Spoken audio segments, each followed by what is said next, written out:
नमस्कार। ये रामायण कथा पूरी तरह से श्रीमद् वाल्मीकि रामायण के ऊपर आधारित है। यदि आप इसका निरंतर श्रवण करते रहना चाहते हैं तो इस चैनल को सब्सक्राइब जरूर कर लें और आगे आने वाली सभी पॉडकास्ट के नोटिफिकेशन के लिए बेल आइकन को भी ज़रूर से प्रेस कर दें। अब हम सुनेंगे 5वां सर्ग, श्री राम का सीता के लिए शोक और विलाप। नील ने जिसकी विधिवत रक्षा की व्यवस्था की गई थी, उस परम सावधान वानर सेना को समुद्र के उत्तर तट पर अच्छे ढंग से ठहराया।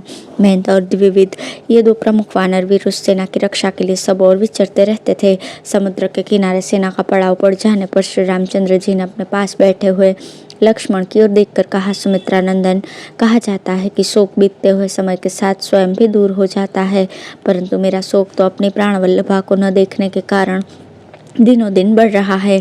मुझे इस बात का दुख नहीं है कि मेरी प्रिया मुझसे दूर है, उसका अपहरण हुआ, इसका भी दुख नहीं। मैं तो बारंबार इसलिए शोक में डूबा रहता हूँ कि उसके जीवित रहने के लिए जो अवधि नियत कर दी गई है वो शीघ्रतापूर्वक बीती जा रही है। हवा, तुम वहाँ बह जहाँ मेरी प्राणवल्लभा है, उसका स्पर्श करके मेरा भी स्पर्श कर। उस दिशा में तुझसे जो मेरे अंगों का स्पर्श होगा वो चंद्रमा से होने वाले दृष्टि संयोग की भांति मेरे सारे संताप को दूर करने वाला और आह्लादजनक होगा। अपहरण होते समय मेरी प्रिय सीता ने जो मुझे हाँ नाथ कहकर पुकारा था वो पिए हुए उदर स्थित विष की भांति मेरे सारे अंगों को दग्ध कर देता है। प्रियतमा का वियोग ही जिसका ईंधन है, उसकी चिंता ही जिसकी दीप्तिमती लपटें हैं, वो प्रेमाग्नि मेरे शरीर को रात दिन जलाती रहती है। सुमित्रा नंदन, तुम यहीं रहो, मैं तुम्हारे बिना अकेला ही समुद्र के भीतर घुसकर सोऊंगा।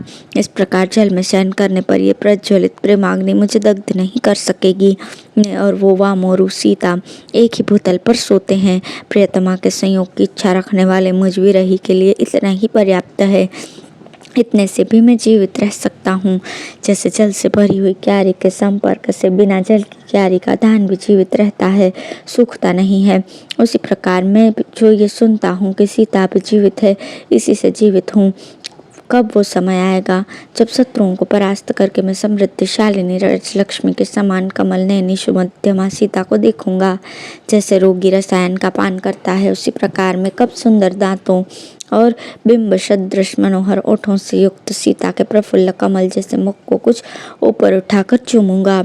कजरारे नेत्र प्रांत वाली वो सती साध्वी सीता जिसका मैं ही नाथ हूँ, आज अनाथ की भांति राक्षसों के बीच में पड़कर निश्चय ही कोई रक्षक नहीं पा रही होगी। राजा जनक की पुत्री, महाराज दशरथ की पुत्र वधू और मेरी प्रियतमा सीता राक्षसियों के बीच में कैसे सोती होगी। वो समय कब आएगा जबकि सीता मेरे द्वारा उन दुर्घर्ष असुरों का विनाश करके उसी प्रकार अपना उद्धार करेगी, जैसे शरत काल में चंद्रलेखा काले बादलों का निवारण करके उनके आवरण से मुक्त हो जाती है। स्वभाव से ही दुबले पतले शरीर वाली सीता विपरीत देश काल में पड़ जाने के कारण निश्चय ही शोक और उपवास करके और भी दुर्बल हो गई होगी।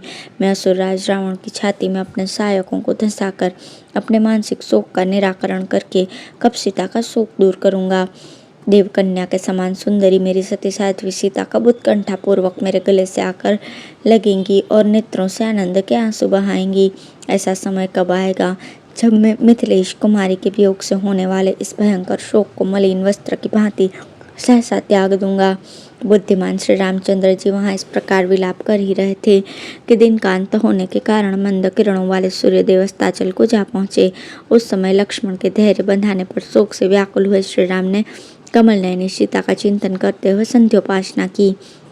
अब है रावण का कर्तव्य निर्णय के लिए अपने मंत्रियों से समुचित सलाह देने का अनुरोध करना।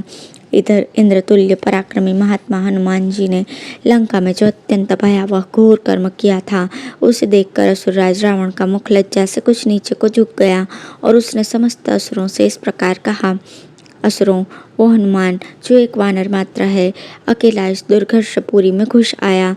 उसने इसे तहस नहस कर दिया और जनक कुमारी सीता से भेंट भी कर ली। इतना ही नहीं, हनुमान ने चैत्य प्रासाद को धराशायी कर दिया, मुख्य मुख्य असुरों को मार गिराया और सारी लंकापुरी में खलबली मचा दी। तुम लोगों का कल्याण हो। अब मैं क्या करूं? तुम्हें जो कार्य उचित और समर्थ जान पड़े तथा जिसे करने पर कोई उचित परिणाम निकले उसे बताओ। महाबली वीरों, मनस्वी पुरुषों का कहना है कि विजय का मूल कारण मंत्रियों की दी हुई अच्छी सलाह ही है, इसलिए मैं श्री राम के विषय में आप लोगों से सलाह लेना उचित समझता हूँ।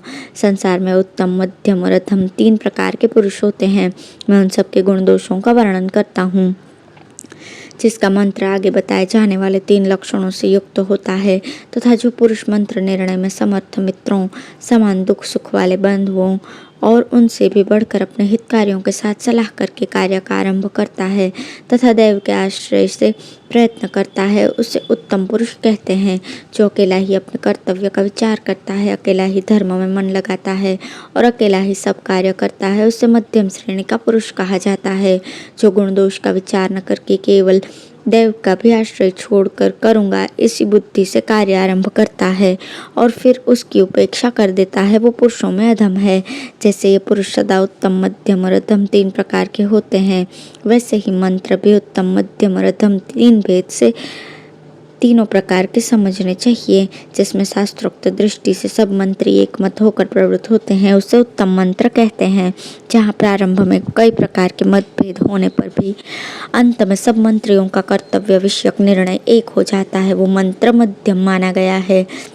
जहाँ भिन्न भिन्न बुद्धि का आश्रय लेकर सब ओर से स्पर्धा पूर्वक भाषण किया जाए और एक मत होने पर भी जिससे कल्याण की संभावना न हो, वो मंत्र या निश्चय अधम कहलाता है।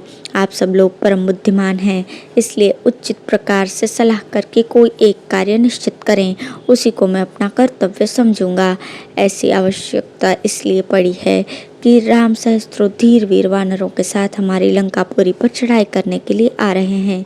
यह बात भी भली भांति स्पष्ट हो चुकी है कि वे रघुवंशी राम अपने समुचित बल के द्वारा भाई, सेना और सेवकों सहित सुखपूर्वक समुद्र को पार कर लेंगे। वे या तो समुद्र को ही सुखा देंगे या अपने पराक्रम से कोई दूसरा ही उपाय करेंगे। ऐसी स्थिति में वानरों से विरोधा पड़ने पर नगर और सेना के लिए जो भी हितकर हो वैसी सलाह आप लोग दीजिए। इस प्रकार श्री वाल्मीकि निर्मित रामायण आदि काव्य के युद्ध कांड में 6ठा सर्ग पूर्ण हुआ। धन्यवाद।